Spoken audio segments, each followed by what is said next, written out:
Para la Universidad Centro Panamericano de Estudios Superiores, UNICEPES, es un honor darles la bienvenida a la conferencia magistral Desarrollo Local e Innovación Territorial desde la Formación, Emprendimiento y Place Branding, impartida por el doctor Antonio Martínez Puche, coordinador de posgrado de la Universidad de Alicante, España. En UNICEPES estamos orgullosos de fortalecer nuestra colaboración con la Universidad de Alicante y REIM, alianzas estratégicas que nos permiten llevar a cabo eventos académicos de gran relevancia, como el que hoy desarrollamos. La presencia del doctor Martínez Puche, un experto en innovación territorial, sin duda ofrecerá valiosas perspectivas que contribuirán al desarrollo y fortalecimiento de nuestras comunidades.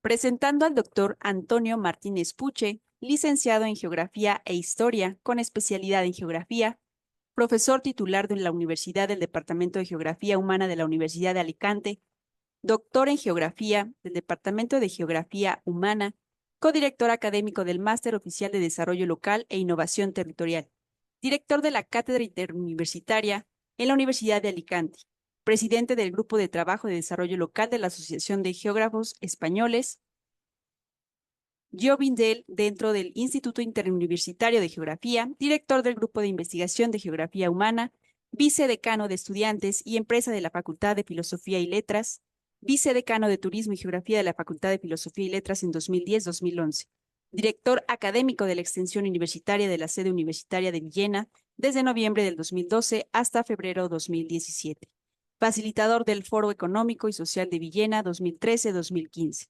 junto al profesor Vicente Zapata. Miembro del Grupo de Análisis de Territorio Rural, órgano consultativo compuesto por 5 universidades públicas valencianas y la Consellería de Agricultura. Miembro del equipo de trabajo sobre diagnósticos territoriales Avalem Territory, Universidades Castellón, Valencia y Alicante junto a Labora Antiguos Serve. Cedo el espacio al doctor Antonio Martínez Puche para su presentación. Adelante, doctor. Muchas gracias, Diana. Muy buenas tardes a las personas que están al otro lado, las personas que están aquí presentes, compañeros y compañeras y también.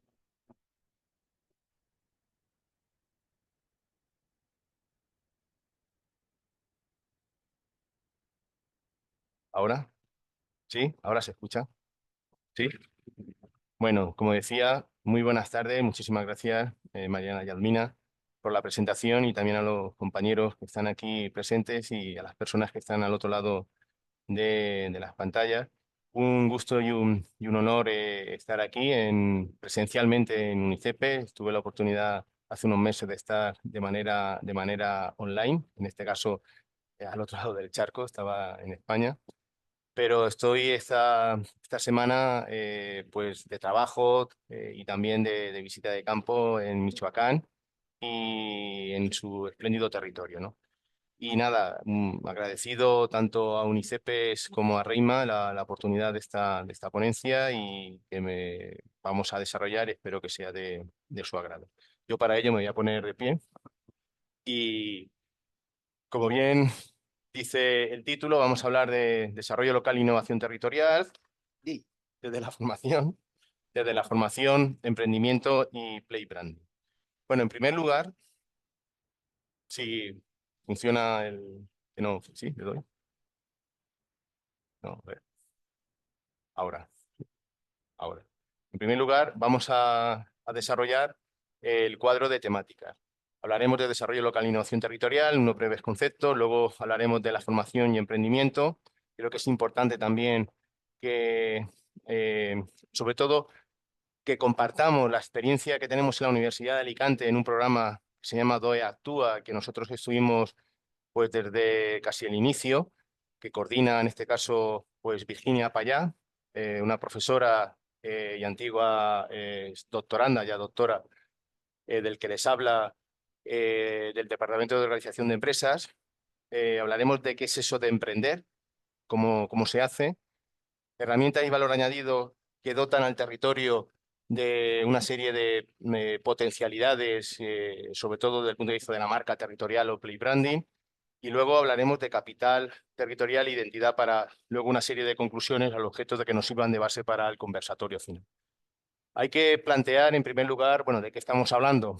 La innovación es un proceso mediante el cual los individuos, las empresas y las organizaciones públicas y privadas de un determinado territorio crean nuevos productos y servicios y desarrollan modernas formas y métodos de organización y gestión al objeto de superar los obstáculos y aprovechar las oportunidades que ofrece una realidad en permanente cambio.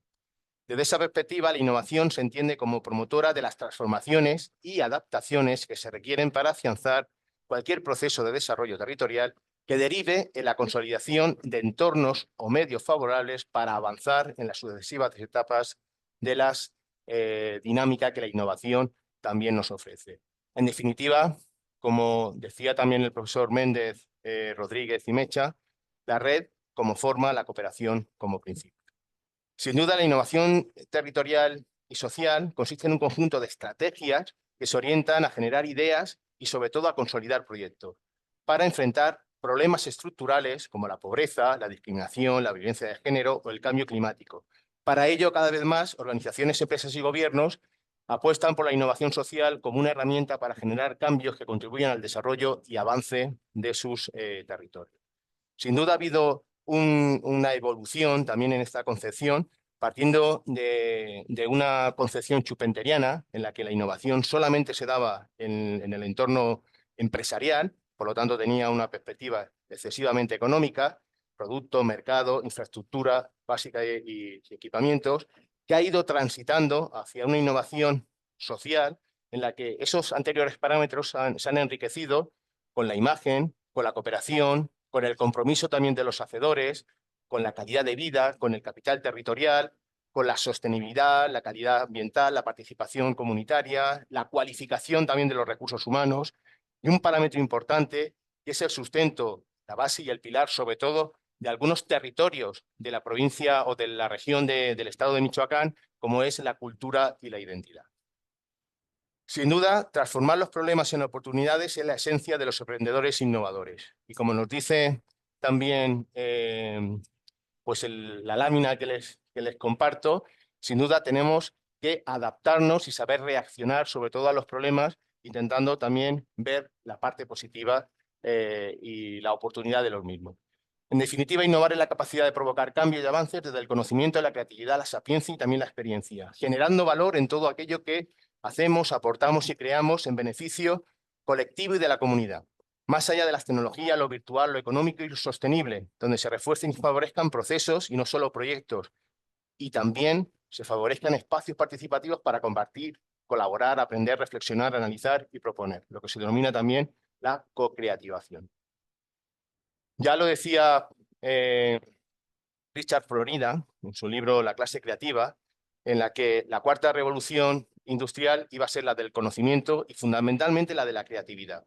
Íbamos a transitar hacia un estado, en este caso, donde lo creativo iba a ser lo fundamental, sobre todo para el avance humano, y en la que las universidades iban a tener un papel fundamental a la hora de formar, pero también de generar talento, ¿no? Talento que luego se tenía que revertir en sus propios territorios.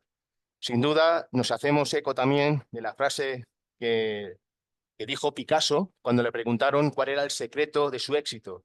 Y él dijo un 1% de inspiración y un 99% de transpiración. Es decir, sin duda la innovación y la creatividad también hay que trabajarla, ¿no? Y como dijo Paulo Freire, enseñar no es transferir conocimiento solo, sino es crear la posibilidad de producirlo. Sin duda, estamos hablando de que el papel de las universidades en este caso no tiene que ser solamente el compartir un bagaje de sabiduría, sino el dar pie a que también se genere conocimiento de una manera creativa por parte también del alumnado, en el sentido de estimular ese conocimiento y de motivarlo, ¿no? Junto con el profesor Vicente Zapata, acuñamos un término también en alguna publicación que es el de aula conectada, basados en los principios de participación y en el compromiso de políticos, de técnicos, es decir, de gente que trabaja en las administraciones y que tienen un desempeño profesional y responsabilidad también en algunos departamentos, y también la ciudadanía. Nos basamos de que hay que pasar del despacho al barrio, es decir, al territorio, pero no solamente para favorecer proyectos, sino fundamentalmente también para acompañar procesos. Y luego, ese trabajo que estemos haciendo hay que visibilizarlo, es decir, hay que pasar al folleto, al objeto de comunicar lo que hacemos para conectar con el resto de ciudadanía que tiene que estar, consideramos, informada de lo que estamos de alguna forma desarrollando, porque muchos de los trabajos que, por ejemplo, en las universidades se hacen, se quedan en las propias universidades. O bien, si nos basamos en las experiencias y en los estudios de caso de la comunidad, luego no hay una devolución creativa a esa comunidad, solamente es de carácter unidireccional. Por lo tanto, esa es la importancia y el basamento del aula conectada. En nuestro caso, como ejemplo, yo les tengo que participar que para ello tenemos que salir del aula al territorio. Y si estamos hablando de emprendimiento, tenemos que llevar a nuestros alumnos, como hemos hecho en muchísimos casos, en el caso del Máster de Desarrollo Local e Innovación Territorial de la Universidad de Alicante, uno de los decanos en el Estado español, en esa temática, con más de 17 años de duración ininterrumpida, máster oficial, nos hemos llevado a donde se estaba hablando de emprendimiento y donde habían emprendedores hablando y compartiendo de sus propias experiencias. Los hemos subido en autobús y los hemos llevado allí, sobre todo vinculado a la jornada de Focus Innova Pyme, que son unas jornadas que se hacen todos los años, ahora de manera comarcal en la Comunidad Valenciana, por parte de diferentes iniciativas empresariales y por parte también de lo que era pues el antiguo INPIVA, ¿no? Actualmente IBACE, que era el Instituto de Mediana y Pequeña Empresa Valenciana. Sobre todo para que escuchen de manera directa el testimonio de personas que emprendieron y que eligieron pues ese camino de vida. En la Universidad de Alicante, el año pasado se cumplieron 10 años de un certamen de emprendimiento que se denominaba DOE Actúa, que siempre se suele hacer entre la última semana de enero, principios de febrero. Bueno, es un programa, yo desde el segundo año me impliqué, también nos implicamos desde el Máster de Desarrollo Local e Innovación Territorial, porque implica hablar de emprendimiento desde la base y sobre todo a nuestros alumnos y alumnas de la universidad que luego por circunstancias igual salen, se apuntan a un MBA y se gastan un dinero, pero a veces sin el conocimiento previo de qué es eso de emprender y sobre todo desde ese principio aristotélico que es aprendiendo haciendo. DOE Actúa le da esa oportunidad durante 4 días, de manera intensiva, trabajar en un tema de emprendimiento. Sobre todo porque el emprendimiento no solamente implica el parámetro económico, sino que nosotros, y sobre todo el resto de mentores, y particularmente la organización, lo que intenta trasladarles a los alumnos es una serie de valores de los que también participa el emprendimiento, como es la solidaridad, el trabajo cooperativo, la responsabilidad social, el apoyo al talento y también la visibilidad de ese talento con las experiencias que vienen a contarnos de primera mano pues, su historia de vida, la innovación y la sostenibilidad.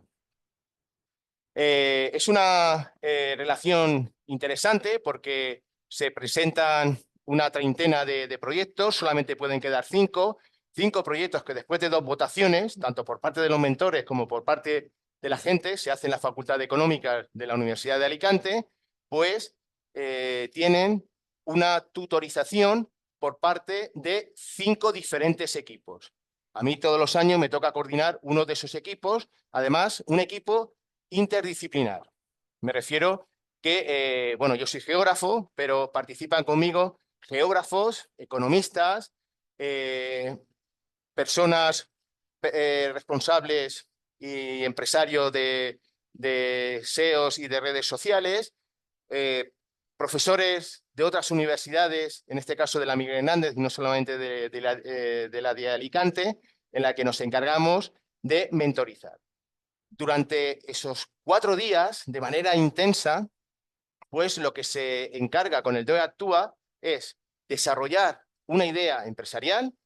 En segundo lugar, el favorecer y el crear una identidad corporativa.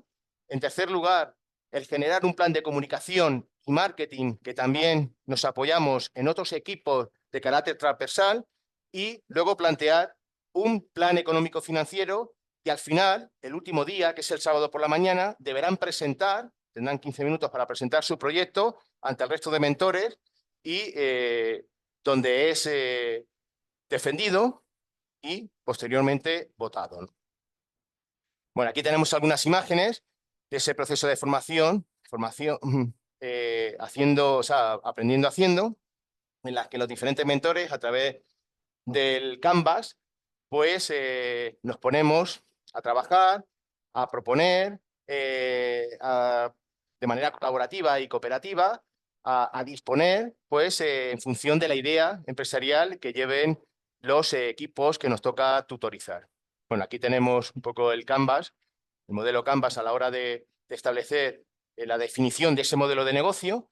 Tenemos, por una parte, la estructura de, o sea, el lado izquierdo, que sería la parte lógica y eficiente, y el lado derecho, que sería la parte más emotiva, donde se tienen en cuenta una serie de factores como recursos clave, socios clave, actividades, propuesta de valor, es decir, en qué nos diferenciamos nuestra empresa del resto, relaciones con el consumidor, el mercado final, los canales para comercializar nuestro propio producto, los flujos de ingresos, es decir, con quiénes nos vamos a asociar, quién va a ser nuestra principal fuente de ingresos, cuáles van a ser los años, sobre todo se plantea un plan de negocio a 5 años vista, etcétera, etcétera. Bueno, y este sería un poco el modelo que utilizamos al objeto de que nos sirva de base para ir definiendo ese modelo de negocio. En definitiva, lo que les planteamos a los alumnos son estas respuestas. Está respondiendo a mi proyecto a una realidad concreta, a una necesidad concreta. Eso sería mi propuesta de valor. ¿Qué hace de diferente? ¿Qué aporta de valor frente a otras ideas de negocio similares? ¿Cómo vamos a conseguir clientes? ¿Vamos a ganar dinero vendiendo? ¿Durante cuánto tiempo? ¿A partir de qué año? ¿Y cuáles son los motores cuáles van a ser los motores para seguir creciendo como empresa? Bueno, aquí tenemos algunos certámenes. Yo me incorporé en el año 2015, en primer lugar como mentor, luego ya como coordinador de equipo el resto de años. Y este año, pues ganamos. Este proyecto estaba vinculado sobre todo a un proyecto de turismo experiencial, y era a través de una app, sobre todo el ofrecer una serie de servicios muy personalizados en ciertos territorios y en relación con el turismo de naturaleza y el turismo de aventura, ¿no? Aquí, bueno, otro año hemos sido siempre finalistas con diferentes equipos. Y en el 2017, pues, los alumnos del máster de desarrollo local, 2 alumnos, en este caso eh, tenemos no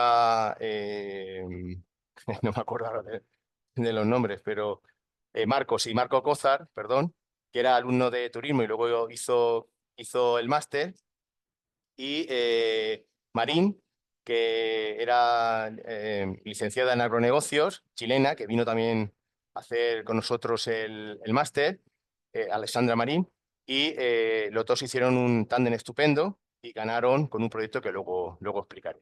Bueno, y así en sucesivas ocasiones, ¿no?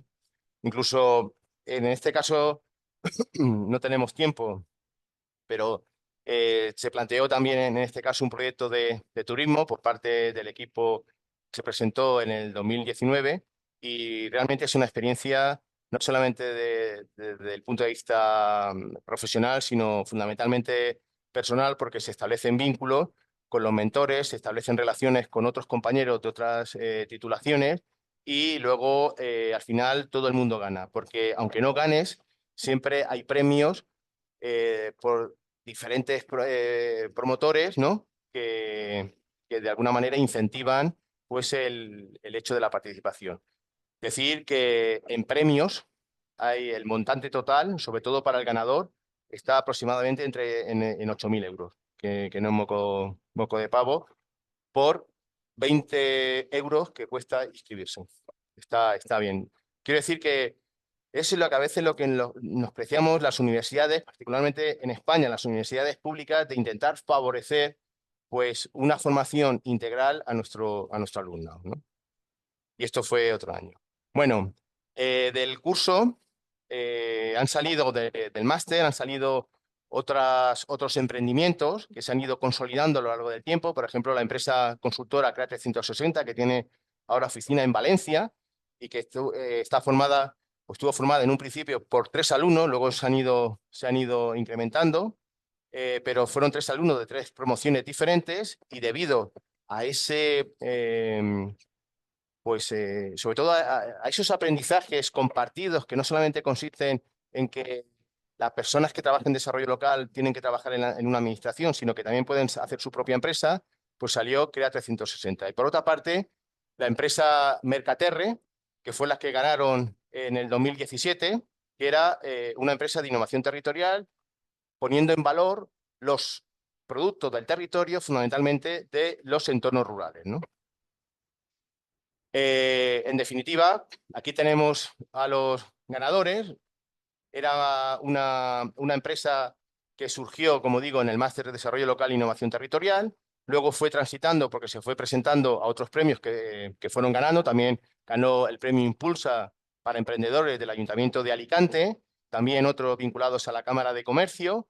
Y, en definitiva, lo que intentaban era combinar un producto tradicional vinculado sobre todo a la terreta, al interior de los municipios de la provincia de Alicante, sobre todo de carácter agroalimentario en un primer momento, quesos, mermeladas, aceites, pero que luego se fueron también ampliando a cremas, a estética, que también se producían en el interior, ya no solamente de la provincia, sino de la región de Valencia. Un producto que tenía una marcada identidad territorial, porque además venían en un packaging de estos sostenibles y con la leyenda y con bueno, con el contenido de dónde venía el producto, quién lo había hecho, cuál era la historia de la propia empresa, en el que ya el propio consumidor podía, en un primer vistazo, tener una conexión desde el punto de vista hasta emocional con el producto que había adquirido. Participaba de una innovación de carácter socioterritorial. En definitiva, bueno, era de lo que se dedicaba Mercaterre, que era esa plataforma que comercializaba productos agroalimentarios incorporando valor asociados a la identidad territorial, ¿no? Sobre todo para productores que no tenían esos canales para posicionar sus productos y que, por lo tanto, no tenían la posibilidad de acceder a esos otros mercados, ¿no? Entonces se les dotaba de valor y también de formación a ello. ¿Cómo se hacía? Pues pequeños agricultores que eran con productos de alta calidad, que no conectaban con el mercado y, de alguna forma, sí, Mercaterre sí que establecía ese enlace con las tendencias de consumo vinculados a la demanda de productos con mayor arraigo social y, sobre todo, con consumidores responsables, ¿no? ¿Cómo agregaban valor? Pues con la historia del producto, con el packing, con mejorando sus propias ventas, mentorizando y formando a los propios productores y, sobre todo, estableciendo, como he dicho anteriormente, esa conexión emocional entre el productor y el consumidor. Bueno, aquí tenéis algunas imágenes porque la propia empresa se hacía, esas son fotos realizadas por los propios emprendedores y son de lugares del interior de la provincia de Alicante. Era lo que he dicho en otras ocasiones y a lo largo de estos días. Esos territorios de interior, sobre todo rurales, que desconocemos y que necesitamos agregarles valor, pues a través de cierto tipo de iniciativas, que unas pueden ser las turísticas, pero otras pueden ser, en este caso, la comercialización de productos pues que derivan de esos propios territorios. Bueno, y esto de emprender, bueno, Confucio decía que elige un trabajo que te apasione y que no tendrás que trabajar ni un solo día de tu vida. Pues se trata un poco de eso, ¿no? Lo que pasa es que hay mucha leyenda y mucha retórica sobre el tema del emprendimiento y nos creemos que emprender es solamente el Silicon Valley, ¿no? Y las grandes empresas de las tecnologías y la tenemos como un poco como la meca y también hemos creado ese mito, sobre todo el mito del garaje, que en muchas ocasiones, sobre todo derivado de algunos artículos que hemos leído, en algunas ocasiones hasta es mentira, ¿no? Lo que pasa que nos gusta sobre todo idealizar, ¿no? Y establecer ese status quo que nos diferencia, que nos agrega valor y sobre todo de historias de personajes que indudablemente, pues luego, bueno, son emprendedores, han tenido éxito en la vida, pero en otras facetas, pues no han sido, podríamos decir, o no han participado de esa bonomía, ¿no? Pero realmente es un sueño americano que a veces nos han vendido ese cuento y no es tan así. ¿Por qué digo eso? Porque se puede emprender de una manera más modesta y sobre todo se está emprendiendo en otros territorios, como del que yo vengo, de una manera mucho más cercana y sencilla. Porque se están poniendo al servicio de los emprendedores diferentes estructuras e infraestructuras. Por ejemplo, los coworking, ¿no? Esos espacios totalmente diáfanos que tienen la posibilidad también de que los nómadas digitales puedan ir pues trabajando pues a lo largo del mundo y que son espacios, la mayor de las veces, gestionados por entidades públicas, en este caso por las agencias de desarrollo local, que en otra de las conferencias que impartí el pasado fin de semana hablábamos que particularmente en España estaban muy vinculadas a los ayuntamientos y que estaban también lideradas por técnicos, es decir, por funcionarios de esos ayuntamientos.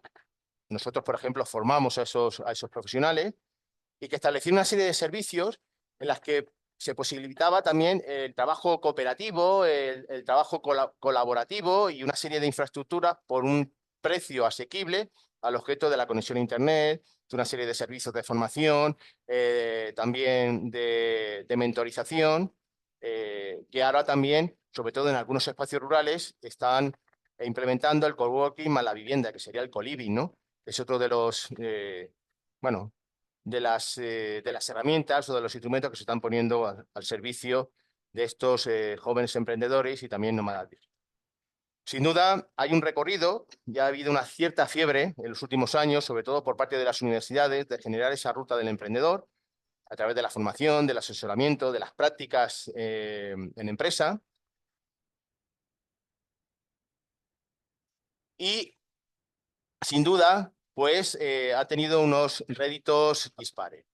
Bueno, siguiendo a Víctor Cooper, que a mí me parece una de las personas que empezó primeramente con esto del emprendimiento y es un verdadero crack en nuestro país, de Barcelona, él tiene una fórmula, sobre todo para ver qué nivel de emprendimiento tenemos. Él dice que el valor sería igual a C más H por A. Yo, si les preguntara que me despejaran cada una de estas variables, no sé, supongo que serían avezados y sabrían qué significa cada una de ellas. La, la V es el valor como profesional y depende fundamentalmente de la C del conocimiento, que es lo que indudablemente vamos obteniendo de manera permanente a lo largo de la vida, de manera constante, con esos reciclajes y con esas aptitudes con P que vamos, como he dicho, adquiriendo a lo largo de nuestra vida. La habilidad es en lo que somos buenos, realmente en lo que destacamos, lo que sabemos hacer.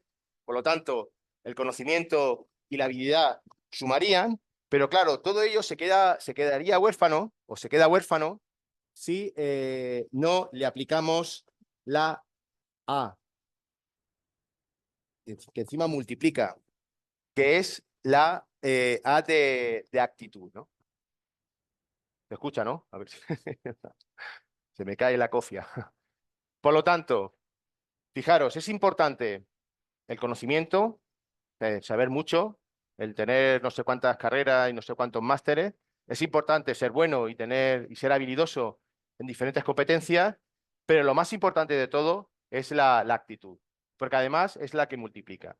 ¿Y cuánta gente que conocemos en nuestro alrededor, que ha sido buen estudiante, que ha sido bueno, pero le ha faltado cierto grado de actitud, sobre todo desde el punto de vista proactivo, ¿no? Que ha sido valiente a la hora de asumir riesgos y a la hora de acometer riesgos. Bueno, pues sería un poco la idea que nos vende Víctor Cooper y que de una manera muy sencilla podríamos aplicar. Sin duda no existe un recetario para el éxito, a pesar de las láminas que les pongo, porque realmente no se equivoca aquel que enseña distintos caminos para alcanzar sus metas, se equivoca aquel que por temor a equivocarse no actúa, ¿no? Bueno, no existe recetarios, aunque la primera vez que, bueno, la primera y la única que ganó Carlitos Alcaraz Wimbledon, luego ganó Roland Garros, pues él decía, un poco como dice esta lámina, ¿no? En el éxito, que el éxito pues estaba o era lo que se veía dentro del iceberg, ¿no? Lo visible, pero debajo pues hay otro tipo de capas y otro tipo de parámetros que lo hacen, bueno, que al final todo suma, ¿no? Para conseguir ese éxito. Pues decía que su abuelo, decía que tenía que tener cabeza, corazón y valentía, ¿no? Un poco. Y bueno, no existe un recetario, pero indudablemente yo creo que lo último sería la actitud. Bueno, además de todo ello, necesitamos un entorno que llamamos ecosistema. La Comunidad Valenciana es una región, como he dicho, localizada, está debajo de Barcelona, en la costa este española, en el Mediterráneo, y es una tierra de emprendedores y desde el primer momento pues ha habido en ciertos municipios, en ciertas comarcas, un entorno que ha favorecido la creación de emprendimientos. ¿Cuáles son esos elementos que podemos distinguir en ese ecosistema emprendedor, que a veces conforman incluso clúster, ¿no?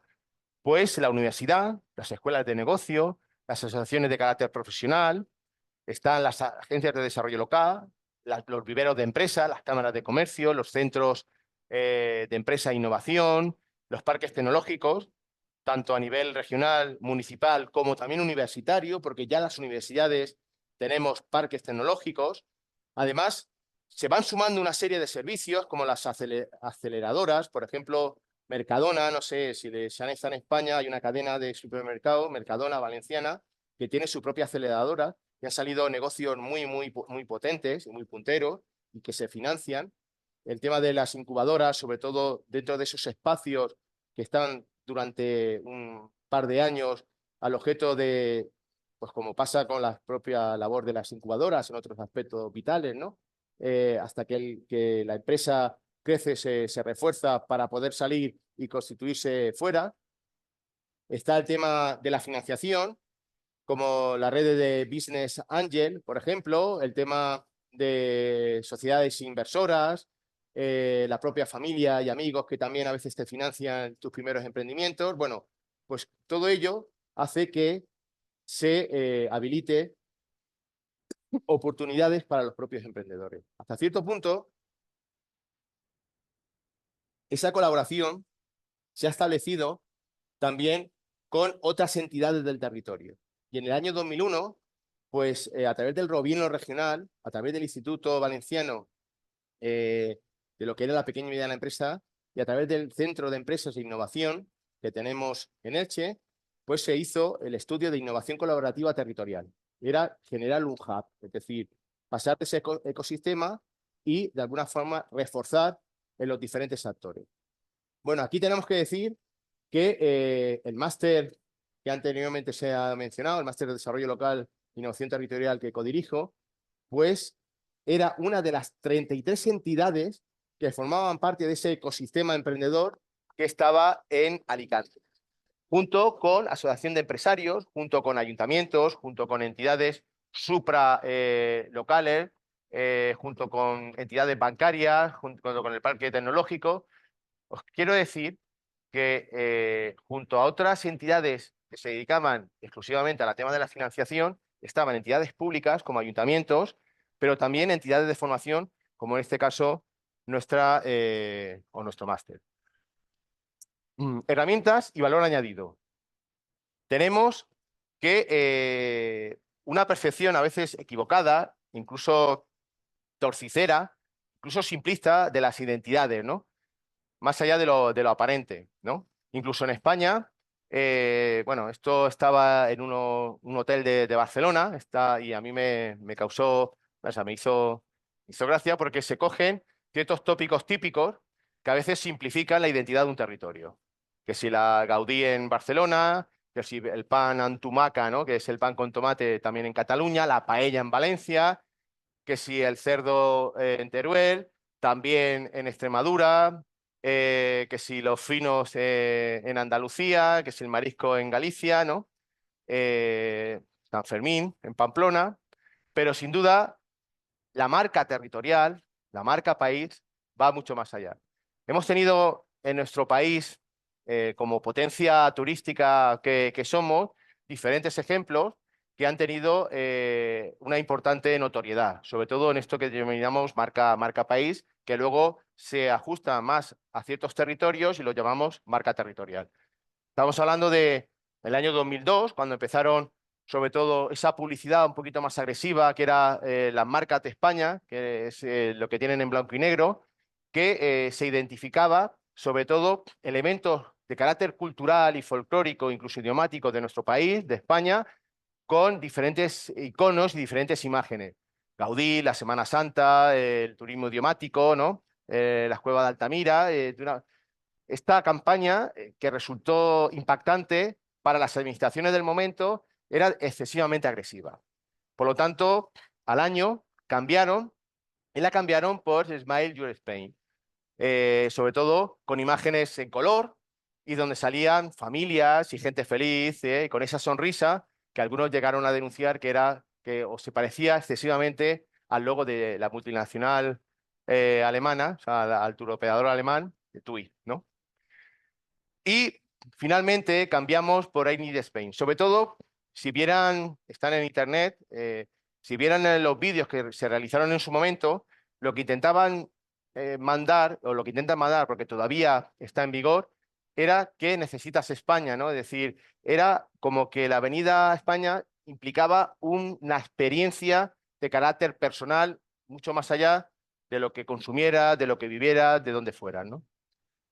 Sin duda todo esto está relacionado con el Made in Territory y con un concepto que es el tema del pride banding, ¿no?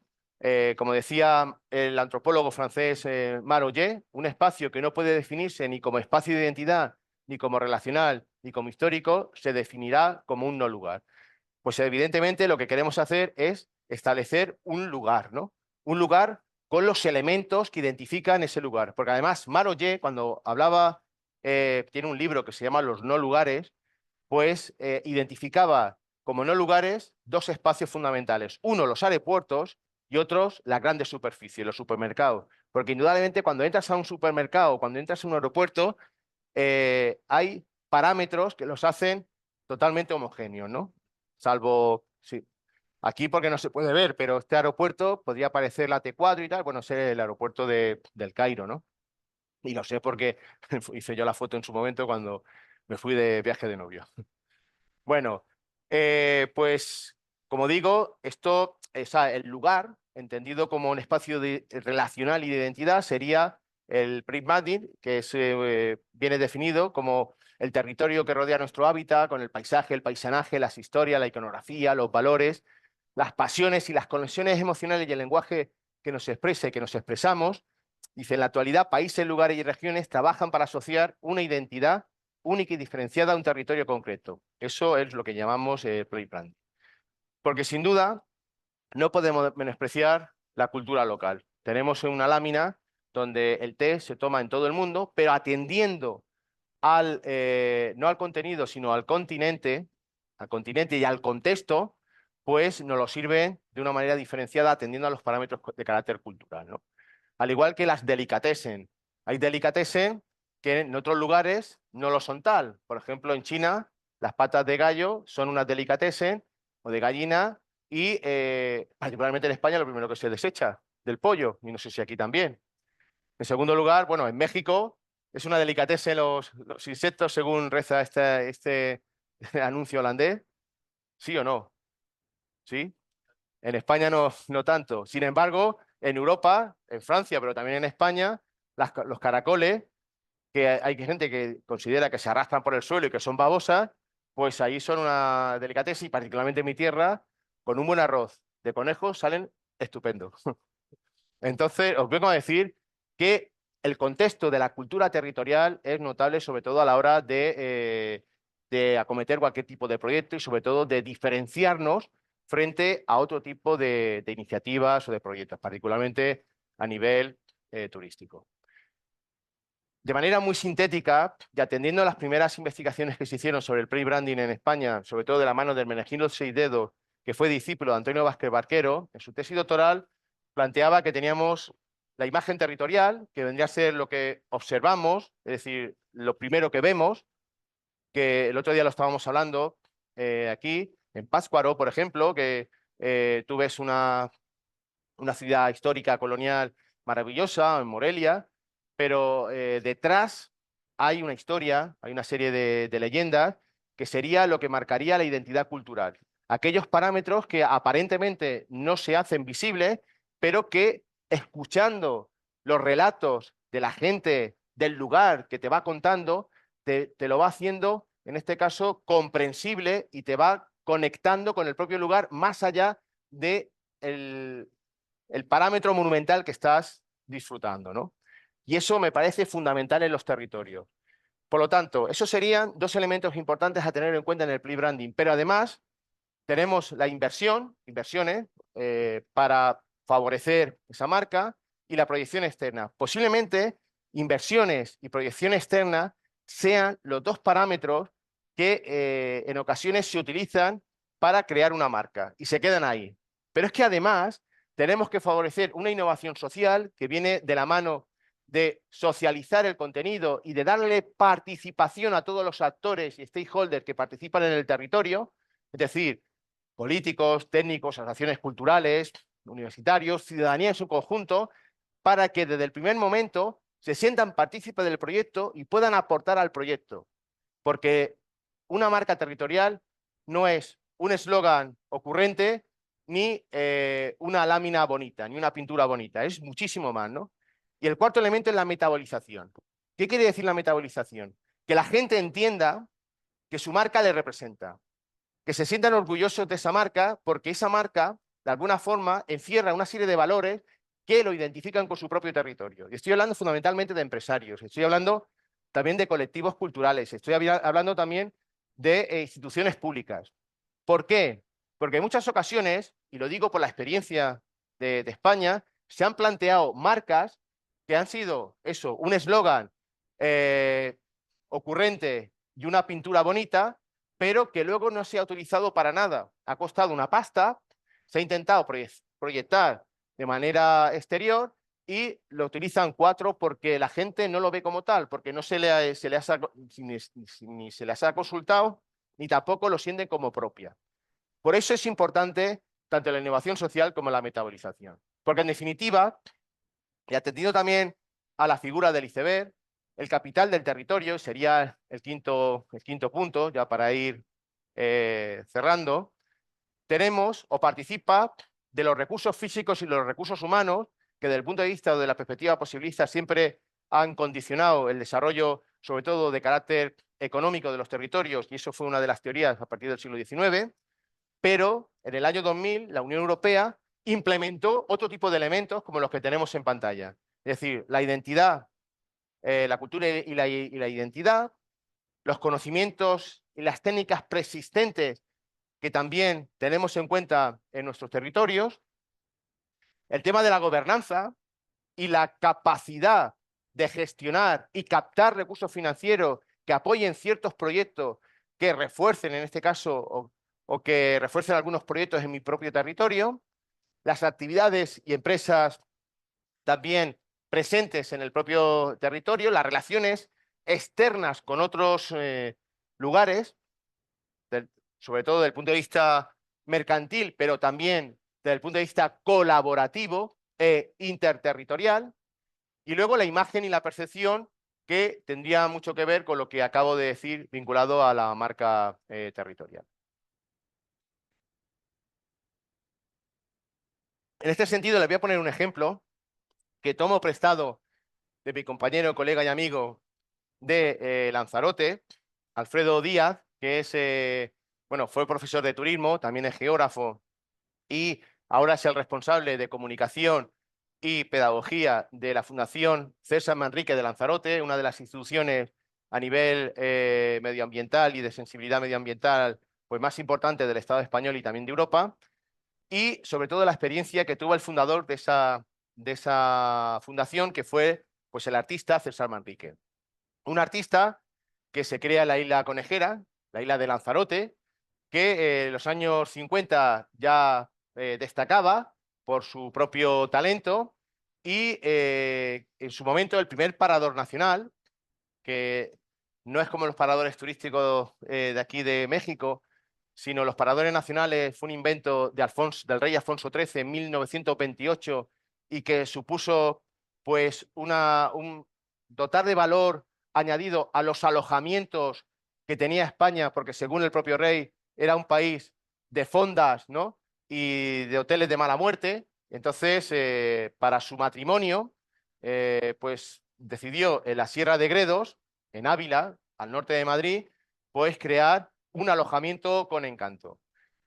Esa idea de realizar alojamientos con un poco o bastante más, ¿no? Y que fuera para un tipo de turista de cierta élite, pues cundió ejemplo y en 1930, por ejemplo, se hizo el de Oropesa en Toledo, que era un antiguo castillo abandonado que se recuperó y bueno, y así sucesivamente. Hay más de un centenar en toda España, pero están en lugares emblemáticos, tanto desde el punto de vista de la costa, del interior, de montaña. Por ejemplo, en Granada, eh, en Granada está muy cerquita, ¿no? Bueno, del Hostal de los Reyes Católicos, ¿no?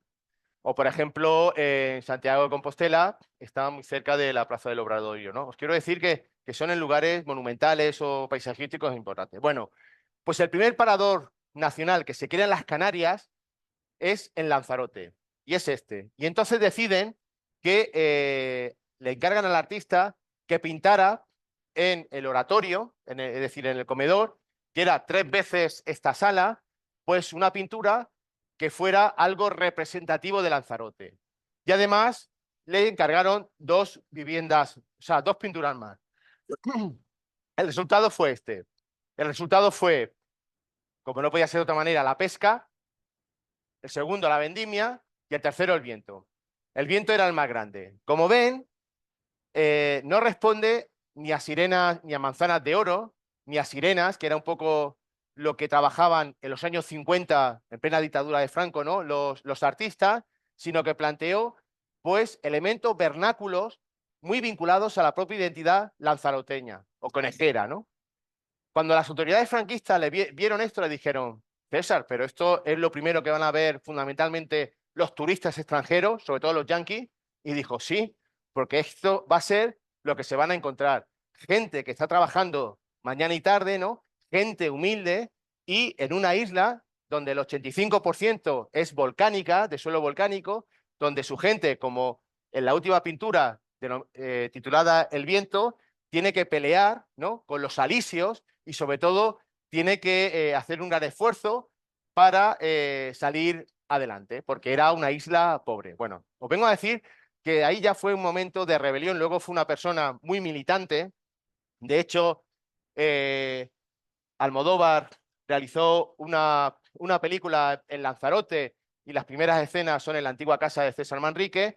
Además, César Manrique fue una persona que estuvo vinculada, fue amigo personal de Andy Warhol, el creador del arte pop, y Andy Warhol estuvo infinidad de veces en Lanzarote.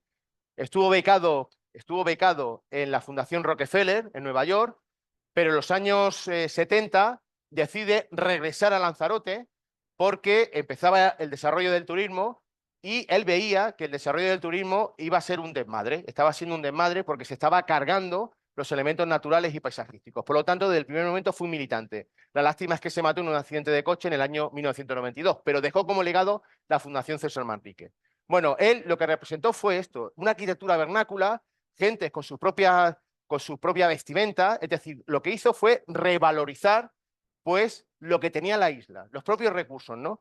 Y resulta que ahora eso, que ahora se denomina patrimonio en su conjunto, cultura, identidad, y que entronca también con el patrimonio natural y el patrimonio cultural que tiene la isla, a través de la responsabilidad, ¿no? Y el compromiso, pues es lo que ahora son, o sea, lo que ahora es más visitado en la isla de Lanzarote por parte de los turistas. Es decir, no se van al resort. Esto es un resort que podemos encontrar en cualquier parte del mundo, que también está en Lanzarote, sino lo que visitan fundamentalmente son de, los centros de arte, cultura y turismo que la propia fundación gestiona con respecto al Cabildo. Lanzarote es la isla más oriental, pegada a África, ¿no? Y que está en sitios emblemáticos desde el punto de vista natural y desde el punto de vista paisajístico. Quiero decir que dotó de valor al propio territorio. Y tiene una frase que dice: el territorio es el sustento y luego viene el progreso. Se consiguió poner en valor todo eso gracias al compromiso, la educación, la conservación y la preservación. Por lo tanto, el legado que dejó César Manrique y las personas como Alfredo Díaz, que están trabajando en la actualidad en la Fundación, es inmejorable y le tenemos que estar agradecidos, porque ya en su momento intentaron cargarse algunos de esos paisajes y la propia ciudadanía se puso en contra, porque además una de las patronas, o sea, la vicepresidenta de la Fundación de San Manrique, es la reina Doña Sofía, ¿no? Y bueno, hubo un movimiento importante para salvar la Jeria, que es otro de los espacios que ponía en valor, en este caso, César Manrique, y que gracias al movimiento ciudadano ahora se utiliza como reclamo turístico para ese turismo extranjero que, sobre todo senior, que tiene mayor capacidad de gasto y que de alguna manera se está demandando más si cabe hoy en día en nuestro país, porque como saben, España está participando de la turismofobia o del overtourist, donde ya hay manifestaciones en Barcelona, en las Islas Canarias, también en las Islas Baleares, porque nos estamos yendo un poquito de madre y se está volviendo insostenible, pero ya no solamente por lo pernicioso que puede ser un turismo mal gestionado e insostenible, sino también para la propia población local, que se está rebelando, porque lo que en principio era beneficioso, ahora se ha sobredimensionado, hemos superado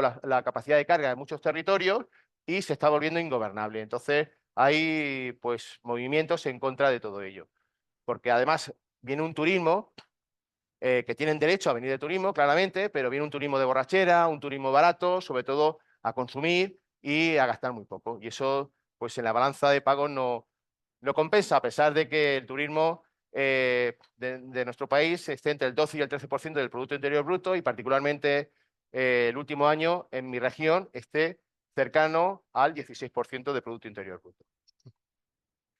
Por lo tanto, el tema del territorio hay que ponerlo en valor. Pero esto son unas imágenes porque, sobre todo de Teruel, es una provincia en el interior de España, sobre todo podríamos decir que está detrás de Barcelona, hacia el oeste, y se planteaba, como es un territorio poco poblado, se planteaba pues una serie de usos del territorio vinculado fundamentalmente pues a macrogranjas porcinas que generan una serie de purines y de difícilmente luego bueno, que no se pueden limpiar de manera fácil, unos aerogeneradores y demás. Cuando el interior de Teruel, desde otra perspectiva, genera valor, sobre todo por el patrimonio que tiene. Es una de las zonas o de los territorios de España, sobre todo líderes en paleontología. Han encontrado los huesos de dinosaurio más grandes, incluso de Europa, ¿no? Y junto con eso, crearon la Fundación Dinópolis, que es un parque temático vinculado, que es una pasada, yo fui con mis hijos hace unos años, vinculado a el tema de los dinosaurios. Le ayudó mucho Jurassic Park, ¿no? De Steven Spielberg, pero, pero no es una yanquilada, lo digo desde el cariño. Es decir, es un sitio divertido donde aprende y además es una fundación de investigación. Está respaldado también por la Universidad de Zaragoza y hay investigadores de primer nivel en paleontología. Pero es que además han generado una red por todo el territorio en el que además han puesto en valor otros elementos patrimoniales, como por ejemplo Valderrobles, que tiene un palacio renacentista del siglo XV y del siglo XVI, un centro histórico verdaderamente precioso, con el río Valderrobles que lo cruza, y han hecho diferentes sedes a lo largo del territorio, con lo cual ponen en valor lo que tienen, además de reforzar otro tipo de recursos generando verdaderos productos de carácter cultural e identitario, en función de lo que tienen. Es decir, no ha llegado un parque temático Disney y se ha colocado ahí, como ha ocurrido en otros sitios, sino que en función del recurso que tienen, han puesto en valor además otros recursos, ¿no? Con lo cual, no se trata solamente de llevar pues otros, o sea, usos que no caben en las zonas turísticas o en las grandes ciudades a los territorios rurales, sino que los territorios rurales también pueden generar su propio valor en función de los recursos propios y endógenos, ¿no?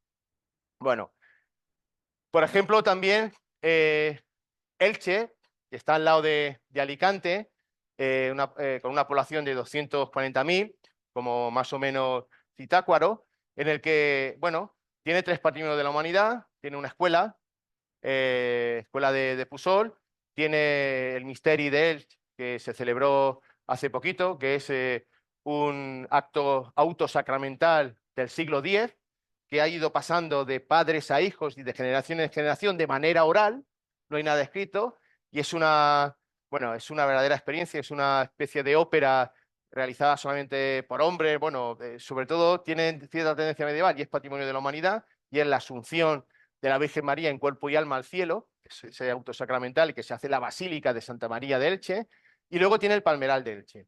Bueno, estuvieron trabajando y en el Palmeral de Elche, cuando se declaró patrimonio de la humanidad, se declaró patrimonio de la humanidad porque era el único huerto que se conservaba, oasis, en la Europa occidental. Sobre todo, y que estuviera todavía en producción, porque se sigue utilizando la palma que utiliza el Papa en el Domingo de Ramos procede de Elche, se sacan los dátiles, se siguen realizando cierto tipo de usos que entroncan con la propia, bueno, con la propia idiosincrasia de ese territorio. Bueno, y además la palmera, en las cánticas de Alfonso X el Sabio, del rey Alfonso X el Sabio, en el siglo XII, la representaba con el río Vinalopó, la ciudad, y sobre todo la palmera en el centro como presidiendo la ciudad. Es decir, que la importancia de la ciudad, sobre todo en época musulmana, fue fundamental, ¿no? Y también se mantuvo en época cristiana. Bueno, pues se hizo un estudio para ver cuál era la importancia de la marca UNESCO, que eso a veces también hay que tenerlo en cuenta, por parte de la Universidad de Lüneburg, de Alemania, donde también teníamos un convenio de colaboración con ellos, y el 65% de las personas a las que se les preguntaba, primero, por qué era patrimonio de la humanidad, ese recurso que querían convertir en producto y lo tenían cercano, pues te decían porque era grande, porque era bonito, es decir, eran argumentos excesivamente triviales, ¿no? Pero nadie sabía por qué realmente era patrimonio de la humanidad. Y en segundo lugar, cuando se les preguntaba, bueno, ¿y usted sabe qué es UNESCO? Decían, claro, por supuesto, UNESCO, o sea, el 70% de las personas contestaron, por supuesto, UNESCO es una calle. O sea, indudablemente, ¿qué les quiero decir con todo esto?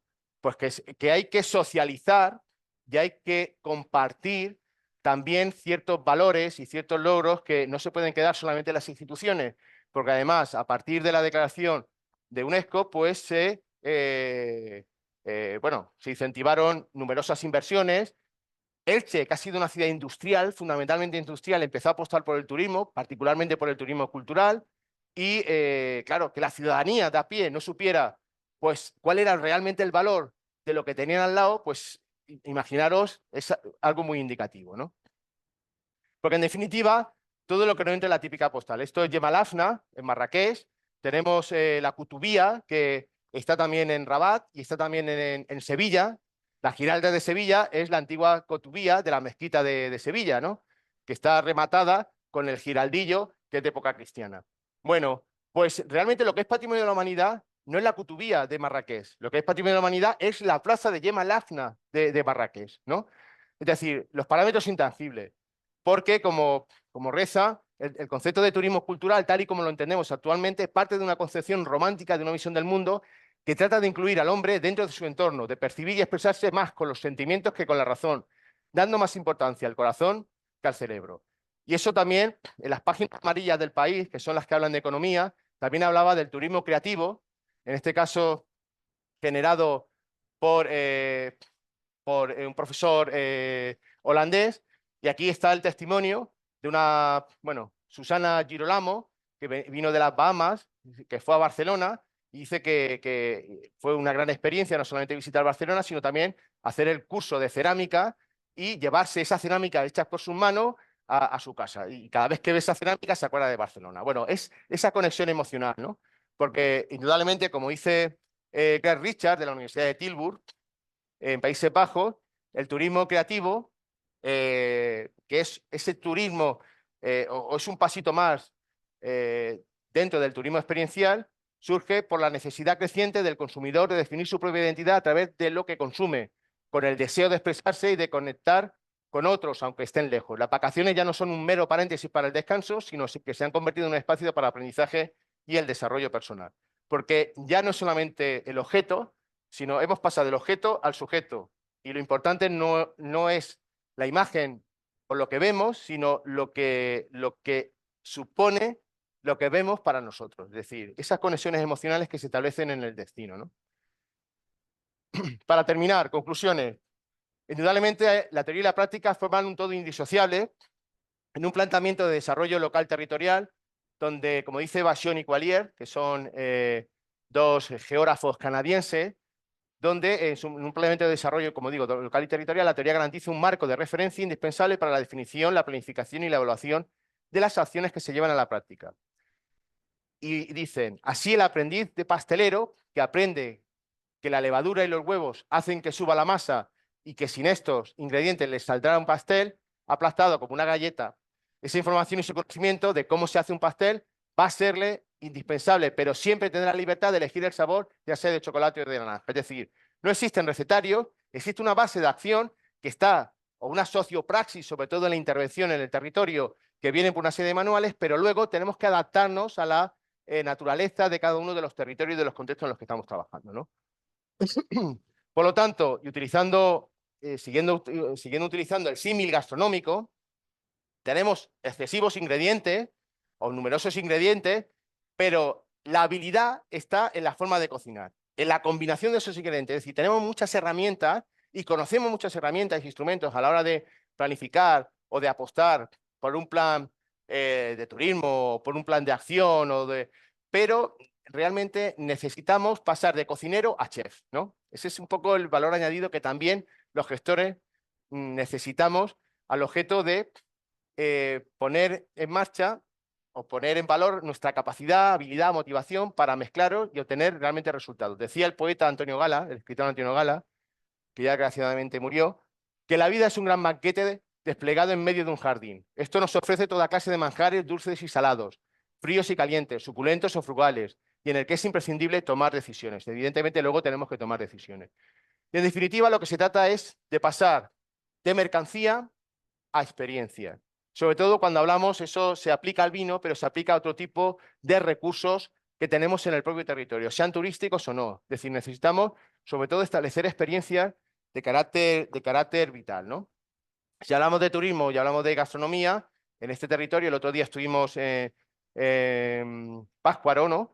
Donde tuvimos la suerte de conocer de primera mano a las cocineras tradicionales y de estar en su lugar y de que nos explicaran su experiencia. En otros territorios también, a partir de la UNESCO, están las ciudades creativas de la gastronomía. En España tenemos dos, Denia, en la provincia de Alicante, y Burgos, en Castilla y León.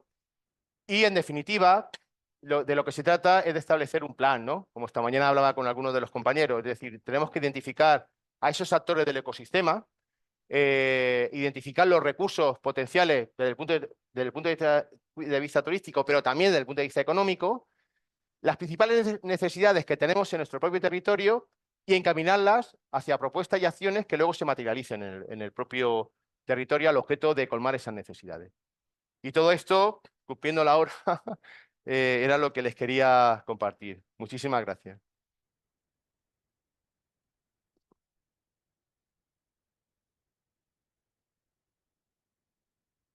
No sé si hay algún turno de pregunta o...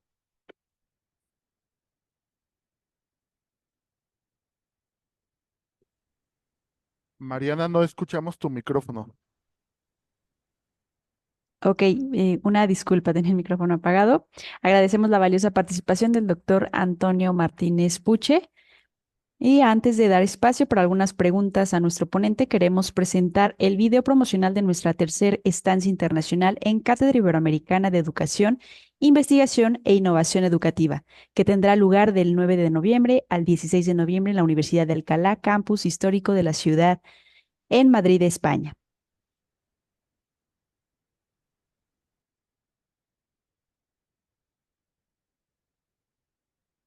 UNICEPES te invita a unirte a la tercera estancia internacional en Cátedra Iberoamericana de Educación, Investigación e Innovación Educativa, del 9 al 16 de noviembre del 2024 en la Universidad de Alcalá, España. Disfruta de enriquecedoras visitas académicas y culturales en Alcalá de Henares, Toledo y Madrid. Te alojarás en la acogedora residencia universitaria Lope de Vega, con pensión completa, incluyendo desayuno, comida y cena. Este programa es ideal para quienes desean expandir su expertise en investigación y mejorar su desempeño profesional, además de explorar diversas realidades educativas, acceder a herramientas avanzadas para la innovación y fortalecer sus proyectos de investigación. No te pierdas esta oportunidad única. Contáctanos y asegura tu lugar hoy mismo. ¿Eres profesional de la actividad física y el deporte? Tenemos algo especial para ti. Participa en la estancia internacional Sports Analytics en Cosenza, Italia, organizada por la UNICEPES y la Universidad de Calabria. Esta experiencia única te permitirá actualizar tus conocimientos y compartir con expertos internacionales. Incluye diversos laboratorios didácticos y visitas culturales en el maravilloso sur de Italia. Para mayor información, visita www.unicepes.edu.mx o contáctanos vía WhatsApp. No te lo pierdas. Te esperamos en Italia para vivir una experiencia inolvidable. Aún estás a tiempo de ser parte de esta gran experiencia. A continuación, daremos espacio para la sesión de preguntas y respuestas. Para ello, les recordamos hacer uso de las reacciones de la plataforma Zoom para que activen su micrófono o bien escribir sus preguntas a través del chat. Mi compañero Adrián del Departamento de Marketing estará dando lectura a cada una de sus inquietudes. Adelante, por favor. Muchas gracias, Mariana. Nuevamente agradecer al doctor Antonio Martínez Puche por esta excelente ponencia, que seguramente pues a la audiencia de América Latina, que esta tarde nos ha acompañado desde distintos países y a través de la plataforma Zoom y a través de la plataforma de Facebook para seguir esta actividad desde lugares, obviamente, diferentes estados de México, de países como Paraguay, Perú, Ecuador, Argentina también.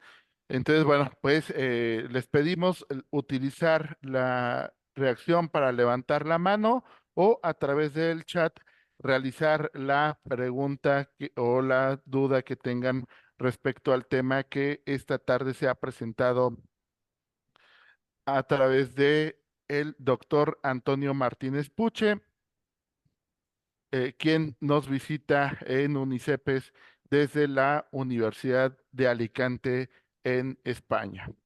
Así que agradecemos sus comentarios, las felicitaciones que tienen hacia nuestro ponente. Aquí de manera particular, el doctor Jordanis Puerta de Armas de la Reima nos comenta un reconocimiento para UNICEPES por ofrecer estos espacios para el intercambio de conocimientos y experiencias. Y bueno, son varios los comentarios que hay de felicitación, como lo decía, desde distintos países, también desde Puerto Rico, también leíamos hace un momento desde Brasil, desde Ecuador, desde México, que esta tarde nos han acompañado y que seguramente es un webinar o una conferencia que resulta de mucha utilidad para quienes estamos en esta región latinoamericana y hay ciertas similitudes en cuanto al aprovechamiento turístico. También nos han acompañado desde Colombia. Les recordamos, quienes deseen hacer alguna pregunta, pueden levantar la mano a través de la reacción de la plataforma para abrir el micrófono o pueden plantear su pregunta a través de el chat que tiene esta plataforma.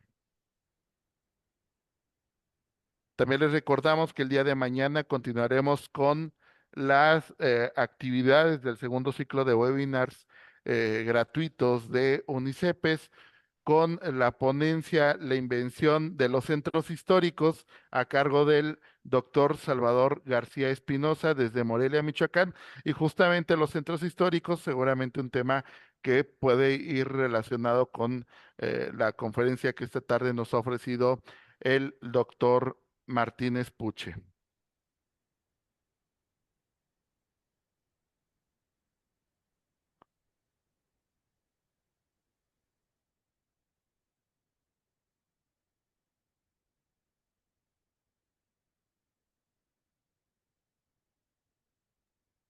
Bueno, al parecer ya no hay no hay preguntas por parte de la audiencia, así que más bien, bueno, aquí hay una pregunta a través de el chat de la plataforma.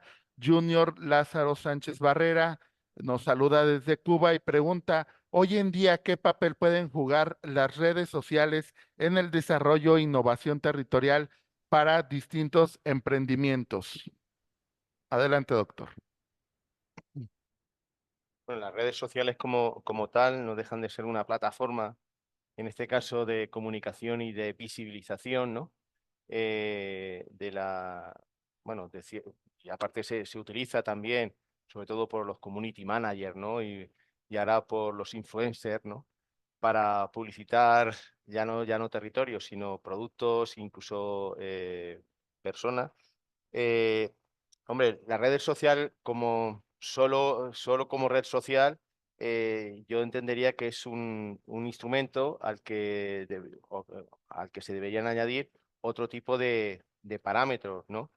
Es decir, no sería tanto usar la red social, sino para qué voy a hacer la red social, cómo la voy a utilizar, qué quiero en este caso eh, vender, qué quiero posicionar.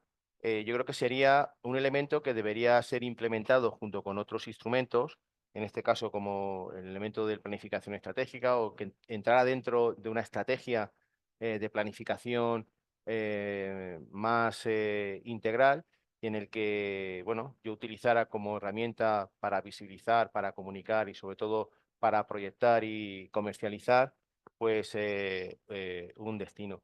Como innovación social, propiamente dicha, no deja de suponer pues un elemento también de comunicación, de transferencia en principio de conocimientos, pero yo creo que actualmente no se utiliza, bueno, esa es mi percepción, para eso, ¿no? Yo creo que hay otro tipo para fomentar la innovación social y si se quiere de manera online, pues se tienen que utilizar otro tipo de plataformas, ¿no? Como por ejemplo la que estamos utilizando ahora, el tema de la formación, la capacitación, porque la red social en sí misma, pues creo que nos genera ese valor que llevaría implícito una innovación social de verdad, ¿no? Que sería una capacitación, una formación, una serie de contenidos más o menos formales, ¿no? En cuanto a alguna temática y de momento se están estableciendo para algún tipo de comunicación y sobre todo para un marketing a veces un poco o sea, trivial y liviano. No sé, pero es una percepción particular, ¿no? Muchas gracias, doctor. Hay más comentarios de felicitación respecto a la conferencia y tenemos una mano levantada a través de la plataforma. Entonces le cedo la palabra a María Esther Kristen Gracia. Adelante. Sí, buenas tardes. Felicidades, doctor. Me encantó su conferencia con una serie de datos tan relevantes y tan importantes que bueno, es imposible tomar toda la información, pero hasta donde logré captar, me llamó mucho la atención lo que comentó de los hostales que, que el rey decidió hacerlos pues ya más de otro nivel, de otra calidad. Todavía está están estos lugares de alta calidad para el viaje de los turistas.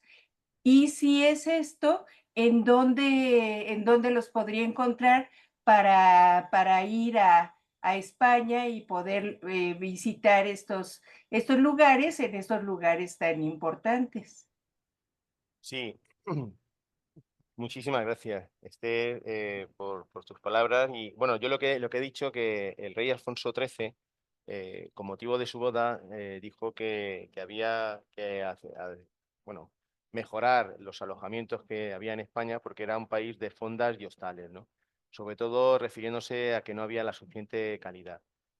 Bueno, yo no sé si eso realmente fue así o es típico, pero realmente, bueno, estábamos en el primer tercio del siglo XX y, bueno, fue una opción que surtió efecto y efectivamente ahora hay una red, te pueden meter en la red de paradores nacionales porque son más de un centenar, son espacios emblemáticos que están en toda España. Puede ser algo similar a las posadas reales de Portugal, que utilizan el mismo modelo y el mismo sistema y sobre todo los mismos parámetros, porque además del alojamiento en lugares emblemáticos, en el plan estratégico que hicieron hace unos años, también paradores nacionales, eh, una de las cosas que aporta valor, que no he comentado, ha sido el tema de la gastronomía. Es decir, cada parador nacional, en relación al lugar donde se localiza, pues ha recuperado una gastronomía típica, regional, con productos de la tierra, y eso es un valor añadido que, de hecho, hasta las últimas estadísticas que se manejaban tenían 50-50, es decir, los ingresos a paradores nacionales entraban tanto por un 50% por alojamiento, pero también el otro 50% por la gastronomía, porque la gente no va solamente a dormir, sino también la gente va a comer, y es una experiencia realmente importante. Por lo tanto, si te metes en red de paradores nacionales, te aparecerá la red y ahí te aparecerá, pues porque también hay diferentes clubes de fidelización para, para que, bueno, puedas visitar diferentes paradores, te hacen ofertas en función de la temporada. Bueno, toda esa información la tendrás en la página web. Te puedes meter tanto en Tour España como directamente en la página de Paradores Nacionales de España.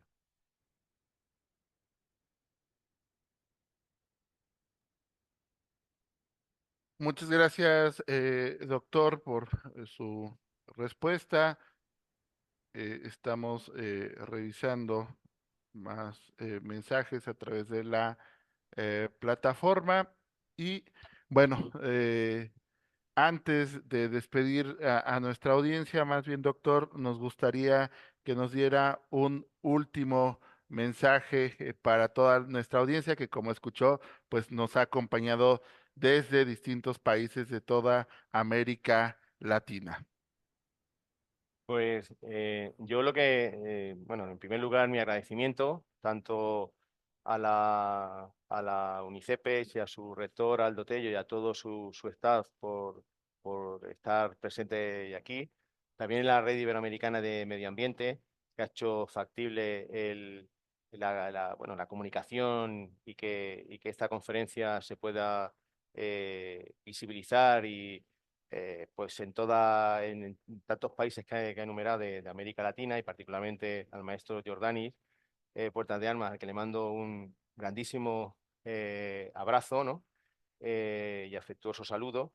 Y sobre todo que tengan en cuenta de todo lo que hemos comentado a lo largo de la tarde, la importancia de la formación y la importancia que tienen las universidades en la formación y cualificación de este tipo de iniciativas, la importancia de acometer proyectos que tengan sentido y contenido, sobre todo si estamos hablando de territorio y también si estamos hablando de turismo, donde los parámetros identitarios y culturales son fundamentales a la hora de posicionarnos y diferenciarnos de otro tipo de ofertas.